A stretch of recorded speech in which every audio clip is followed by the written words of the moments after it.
ay dahil sa mataas na presyo ng kuryente ng Pilipinas sa buong Southeast Asia. Pero sir, dito sa insidenteng ito, may liability talaga ang NGCP, pero what you are saying, tatlo yung components, so hindi lang sila ang may tanging pananagutan. Kaya sa hearing, sabi ko, patawag ang distribution utility. Diyan sa Panay, particular sa Iloilo, privado yan, Sally. Yan yung more franchise na inaprubahan ng Kongreso a couple of Congresses ago. Pangalawa, yung PCPC. Ito yung particular na planta na nag-shutdown, kaya nag-brownout, at nais ko malaman bakit. At bakit hindi sila nagbigay ng abiso, at bakit hindi scheduled maintenance shutdown yon. Anong nangyari? May emergency ba? At bakit inabot sila ng 3 araw bago na synchronize yung kanilang planta sa NGCP imbis na the usual 4 hours lamang? So sir, makatwiran ba? Kasi may isang nagpapanukala na sa halip na pagmultahin lang, pagbayarin ang NGCP kung magkano yung naging losses o damage sa negosyo or sa anumang, let's say, sa hospital, sa mga municipalities, dun sa mga lugar na nagkaroon ng massive damage. Para daw... Pero Sally, ang unang problema niyan, sino nga ba muna may kasalanan bago natin sabihin sino magbabayad? Pangalawa, paano may compute yung quote-unquote losses? ERC daw sila magkukompute nun. Hindi, anong base yan? Kasi lost business opportunity yun eh. Okay. Kumbaga, hindi nakabenta na nakabenta sana. So baka magsasubmit yung bawat mga negosyo ng kanilang... Well, yung isasubmit nila, ano naman ang basihan? Dapat nakabase yun sa dineklara nilang income sa BIR noong nagdaang taon for the same period. Di ba? Hindi naman pwedeng lilista ko lang yung sana kinita ko.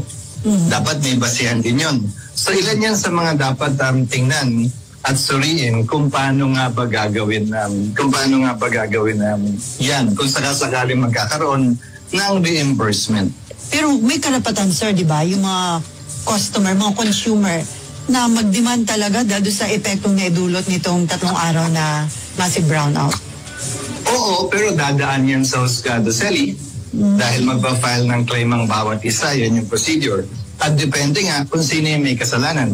Hindi naman porkit NGCP ang nagdadala ng kuryente mula sa planta papunta sa DU, NGCP na agad ang may kasalanan. Dahil tulad nga ng sinabi ko, paano kung yung planta mismo ang biglang nag-shutdown at walang binigay na abiso sa pag-shutdown, rason para magkulang ang supply sa Western Visayas. So sir, yung mga planta, anong power ba ng NGCP sa kanila bilang system operator? Sa maintenance? Wala, Sally. Sila nagpo-provide ng current. Isipin mo na lang, Sally. Kumbaga, meron kang laruan na may battery operated na may wire. Nakakonekta yung laruan sa wire, nakakonekta yung wire sa baterya. Yung NGCP, yan lang yung wire na naghahatid ng kuryente dun sa laruan mo o sa appliance mo. Kapag ka walang supply ng power mula sa baterya, sa kasong ito mula sa power plant, ano naman ang gagawin ng wire?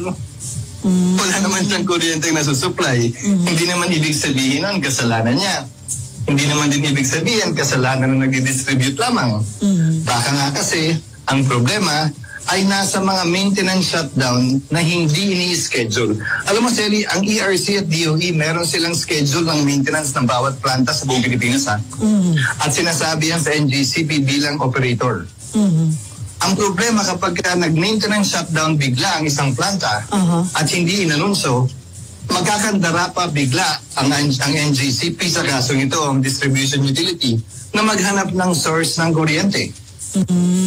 Halimbawa na lamang sa Sorsogon, kay Governor, para mabigyan ka ng ideya. Meron kaming Bacman power plant doon. Bacon man ito, geothermal power plant. Nagsusupply siya ng kuryente, pero hindi sa Sorsogon.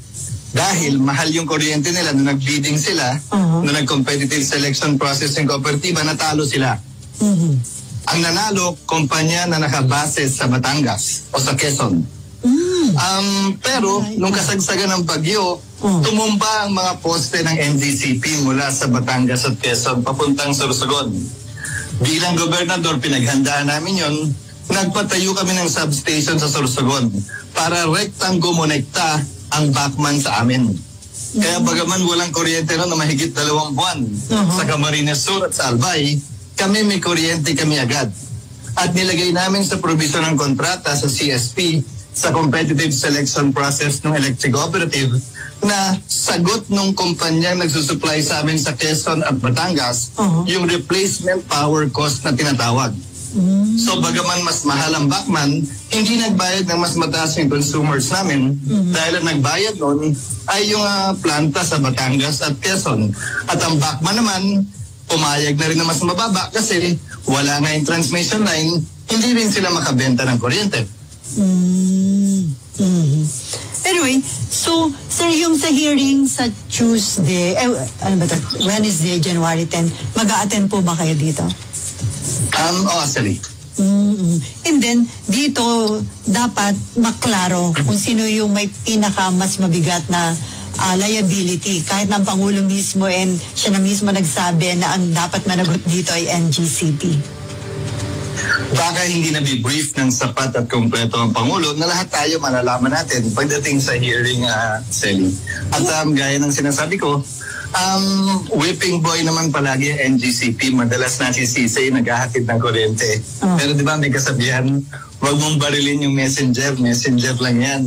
Baka naman yung masamang balita ay galing sa ibang lugar o sa ibang tao. At lagi nasisilip yung multibillion na kinikita daw nitong NGCP. Pero kung pagbabasihan nga natin, Selly, yung billing mo, ang pinakamalaking binabayaran ng ordinaryong consumer ay ang power plant.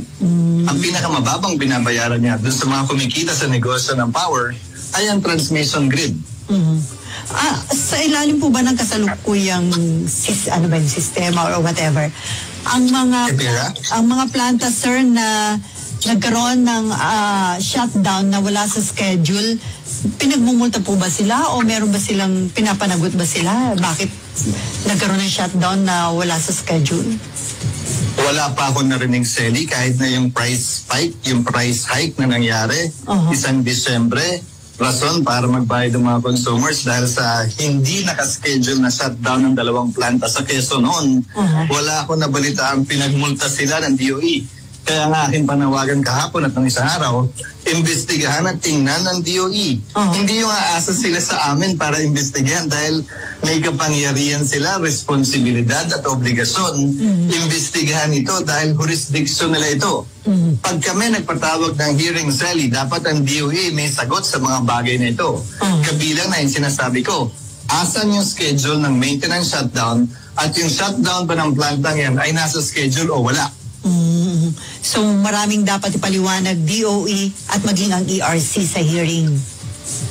Tama ka, Selly, dahil sila ang regulator sa ating bansa sa ilalim ng EPIRA Law na Electricity Power Reform Industry Act, kaugnay ng transmission, generation at distribution ng kuryente sa ating bansa. Sir, too early ba for Senator Rapi Tulfo bilang chairman ng Committee on Energy na hindi pa nag-iimbestiga pero sinasabi niya na dahil paulit-ulit na ito, basis na daw ito para tanggalan o ng prangkisa itong NGCP? Ginagalang kong opinion ni Senator Tulfo, subalit sa party ko, mas gugustuhin kong makinig, pakinggan at pag-aralan muna bago ko husgahan o bago ako magpasya kaugnay ng anumang bagay. Lalo na pagdating sa prangkisa na isang pribilehiyong binibigay ng pamahalaan sa mga pribadong kumpanya. Okay. May iba naman tayo, sir. Tungkol dito naman sa International Criminal Court, kasi parang lumabas na balita na parang nandito na yata sa bansa yung ICC investigator. Pero po ba makakapasok ba sila nang wala silang coordination sa DOJ or dapat ay merong coordination at dapat ba silang payagan? Considering sinasabi nga ni Senator Ronald Bato de la Rosa, gumagana naman ang justice system sa ating bansa at mismong si Pangulong Bongbong Marcos daw ang nangako sa kanya nung sila imbitahan noong November na hindi papayagan na makapagsagawa na investigasyon dito itong ICC. Ilang bagay, Sally. Una, pumasok tayo sa ICC, tumatakbo naman yung justice system natin nung nag-membro tayo dyan. Hindi naman requirement na hindi umuobra yung justice system bago tayo sumali sa ICC. And then ang sasali na lamang sa ICC, yung mga walang tumatakbong justice system. Ang tumatakbo yung justice system natin, ang paglaya ni Senator De Lima, ay isa sa mga pruweba niyan. Pangalawa, malayang pwedeng mag-apply ng visa, hindi man nare-declare yung totoong rason, para mga Pilipino lamang yan na nagpupunta sa Amerika, Sally. Sasabihin turista, pero mag-aaral, magtatrabaho pala doon. Nakakapag-aaral naman, nakakapagtrabaho naman. So, sa parte ng ICC, kung ganyan ang gagawin nila, posible nilang magawa yun. Pero sa normal na kurso ng mga aksyon ng opisyal ng international organization, dapat mag-coordinate sila sa DOJ. At dapat, di ba, ina-assume natin na regular ang mga transaksyon nila, dapat pag-apply nila ng visa, dahil hindi naman sila automatically visa-free sa entry sa Pilipinas, sabihin din nila yung kanilang intensyon. At hayaan natin yung Bureau of Immigration magpasya at yung embassy natin kung bibigyan sila ng visa o hindi. Pangalawa, kung yan ang aasahan kasi natin na sistema, Sally, kahit ako ni Senator Bato, magdududa ako dahil sa dami ng Chinese nationals na pinapapasok ng Bureau of Immigration sa ating bansa na nakakalusot, puro illegal pala. So pwede. Hindi malayo may makalusot at tiga ICC na nung ganyan ang patakaran at sistema at kalakaran sa Bureau of Immigration. At itong si Solgen Menardo Guevara, ang sabi niya, yung prosecutor daw from the ICC, pwedeng mag-conduct ng kanilang investigation sa allegation, laban nga kay dating Pangulong Duterte na crimes against humanity, kaugnay ng war on drugs, nang hindi pumupunta dito sa Pilipinas dahil meron daw itong local groups na tumutulong sa kanila. So, ibig sabihin may local groups dito, sir, na pwedeng nagpo-provide na lang sa ICC prosecutors? Well, posible, Sally, yun. Pero ang tanong ay kung tatanggapin nila yung ebidensyang pinapasa sa kanila. Hearsay ba yun? Documentary evidence ba yan? First-hand evidence ba yan? Katulad na lamang nung ating inilaban na kaso sa Dahig sa West Philippine Sea. Nandun naman yung trial eh. Hindi naman sila nag-imbestiga dito eh. Pinresenta lang natin yung ebidensya doon at nagwagi tayo doon sa Dahig. So, Senator Bato, meron ba siyang dapat pangambahan, sir? Kung sakali? Well, ang makakasagot lamang ng tanong na yan, Sally, ay si Pangulong Marcos at si Senator Bato dahil sabi nga niya, sila yung nag-usap at sa kanya nag-commit. Ngayon, magandang malaman niya mula mismo sa Pangulo kung may nagbago na ba sa kanyang sinabi kay Senator Bato nung sila yung huling nag-usap.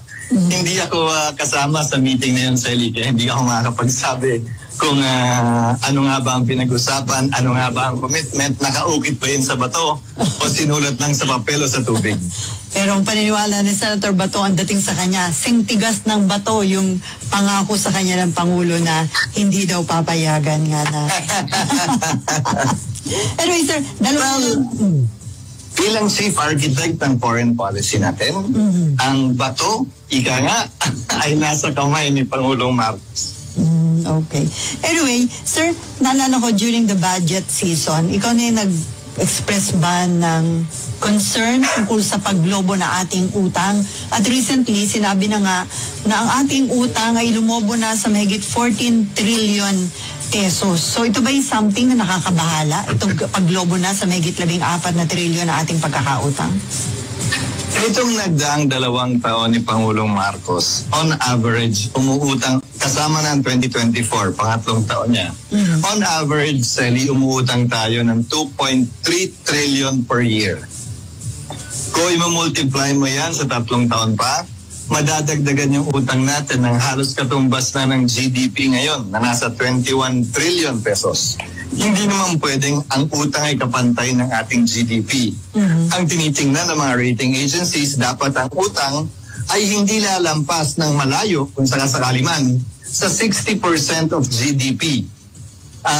Kapag ka pumantay sa GDP natin ang utang, ine-negative rating tayo ng mga credit rating agencies. At ibig sabihin nun, mas mataas tayo magbabayad ng interest sa mga utangin nating karagdagan. Ngayon, ano ngayon ang solusyon? Ang solusyon ay pataasin ang GDP. Hindi naman kailangan bumaba ang utang kung tumataas ang GDP. Kaya sana yung ating economic managers sa iba't ibang ahensya natin, ang tutukan ay ang pagtaas ng productivity ng GDP ng ating bansa. Kabilang na dyan ang sektor na agrikultura na napakababa. Bagaman mayoriya ang inuukupan niyang espasyo sa ating gross domestic product. So doon ba sa 2024 budget?